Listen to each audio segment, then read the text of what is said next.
Hello friends, welcome back to Shashi Vantasala. ఈరోజు వీడియోలో బిర్యానీ గ్రేవీని ఎలా ప్రిపేర్ చేసుకోవాలో చూపించబోతున్నానండి. ఎప్పుడైనా బిర్యానీ తయారు చేసుకున్నప్పుడు ఇలా గ్రేవీని తయారు చేసి చూడండి. టేస్ట్ అయితే చాలా బాగుంటుంది. ఇది తయారు చేయడం కూడా ఎక్కువ టైం పట్టదండి. చాలా సింపుల్గా టేస్టీగా ఈ బిర్యానీ గ్రేవీని తయారు చేయొచ్చండి. మరి ఈ టేస్టీ సింపుల్ బిర్యానీ గ్రేవీని ఎలా ప్రిపేర్ చేసుకోవాలి ఇప్పుడు వీడియోలోకి వెళ్ళి చూసేయండి. ముందుగా ఒక మిక్సీ జార్ తీసుకొని అందులో పావు కప్పు ఎండు కొబ్బరి ముక్కల్ని వేసుకోవాలి. అదేవిధంగా ఒక అర ఇంచు దాచిన చెక్క, 3 లవంగాలు, 1 యాలక్కాయ, నెక్స్ట్ ఇందులో 2 టేబుల్ స్పూన్స్ నువ్వులను కూడా యాడ్ చేసుకోవాలి. 1 టేబుల్ స్పూన్ పల్లీలు, 2 టేబుల్ స్పూన్స్ ధనియాలని యాడ్ చేసుకోవాలి. ఇలా వేసుకున్న తర్వాత ఇప్పుడు మూత పెట్టి మెత్తగా గ్రైండ్ చేసుకోవాలి. ఇలా మెత్తని పౌడర్ లాగా గ్రైండ్ చేసుకున్న తర్వాత ఇందులో 1 కప్పు టమాటా ముక్కల్ని యాడ్ చేసుకోవాలి. నెక్స్ట్ ఒక పావు కప్పు ఆనియన్స్, ఇందులో కొంచెం కొత్తిమీర తరుగు, కొంచెం పుదీనా తరుగును కూడా యాడ్ చేసుకోవాలి. ఇవి వేసుకున్న తర్వాత 1 ఇంచు అల్లం ముక్కలు, పొట్టు తీసి పెట్టుకున్న వెల్లుల్లిని ఒక 7-8 వరకు యాడ్ చేసుకోవాలి.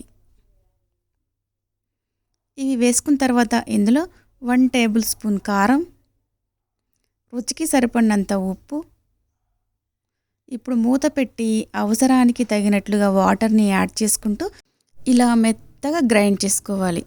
ఎక్కడ పలుకులు లేకుండా ఇలా మెత్తని పేస్ట్ లాగా గ్రైండ్ చేసుకొని ఈ మసాలాని ఇప్పుడు మనం పక్కన పెట్టుకోవాలి. నెక్స్ట్ మనము స్టవ్ పైన ఒక ప్యాన్ పెట్టుకొని అందులో 2 టేబుల్ స్పూన్స్ ఆయిల్ వేసుకోవాలి.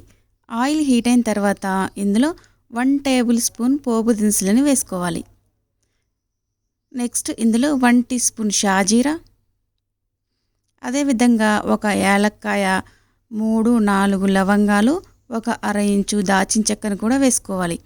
నెక్స్ట్ 2 బిర్యానీ ఆకులను వేసుకొని ఈ మసాలా దినుసులన్నీ బాగా ఫ్రై చేసుకోవాలి. ఇలా ఫ్రై అయిన తర్వాత ఇందులో మనం ముందుగా గ్రైండ్ చేసి పెట్టుకున్న మసాలా పేస్ట్ని యాడ్ చేసుకోవాలి. ఇలా మసాలా పేస్ట్ అంతా వేసుకున్న తర్వాత మంటని లో ఫ్లేమ్లో పెట్టుకొని ఈ మసాలా పేస్ట్ అనేది బాగా ఫ్రై చేసుకోవాలి. ఈ మసాలా పేస్ట్ అనేది ఆయిల్ పైకి తేలే వరకు బాగా ఫ్రై చేసుకోవాలి. ఇలా మసాలా పేస్ట్ అంతా బాగా ఫ్రై అయిన తర్వాత ఇందులో 2 కప్పుల వాటర్ని యాడ్ చేసుకోవాలి. మనకి ఈ మసాలా గ్రేవీ అనేది మరీ పల్చగాను ఉండకూడదు, అలాగని మరీ చిక్కగా కూడా ఉండకూడదండి. కన్సిస్టెన్సీ అనేది ఈ విధంగా ఉండేలాగా చూసుకోవాలి. ఇలా కన్సిస్టెన్సీని అడ్జస్ట్ చేసుకుంటూ వాటర్ని యాడ్ చేసుకోవాలి. ఇలా ఒకసారి అంతా బాగా మిక్స్ చేసుకొని మూత పెట్టి మధ్య మధ్యలో కలుపుకుంటూ ఆయిల్ పైకి తేలే వరకు ఉడికించుకోవాలి.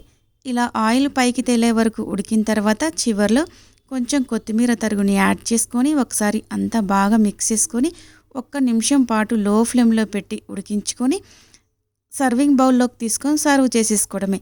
ఎంతో టేస్టీగా ఉండే బిర్యానీ గ్రేవీ అనేది రెడీ అయిపోయిందండి. టేస్ట్ అయితే చాలా బాగుంటుంది. ఇలా సింపుల్గా తక్కువ టైంలో బిర్యానీ గ్రేవీని తయారు చేసుకోవచ్చండి. మరి మీరు కూడా ఒకసారి ఈ బిర్యానీ గ్రేవీని తయారు చేసి చూడండి. టేస్ట్ మీకు కూడా తప్పకుండా నచ్చుతుంది. మరి ఈ వీడియో మీకు నచ్చితే తప్పకుండా లైక్ చేసి మీ ఫ్రెండ్స్కి, రిలేటివ్స్కి షేర్ చేయండి. నా ఛానల్ని ఎవరైనా ఫస్ట్ టైం చూస్తున్నట్లయితే సబ్స్క్రైబ్ చేసుకోండి. Thank you for watching.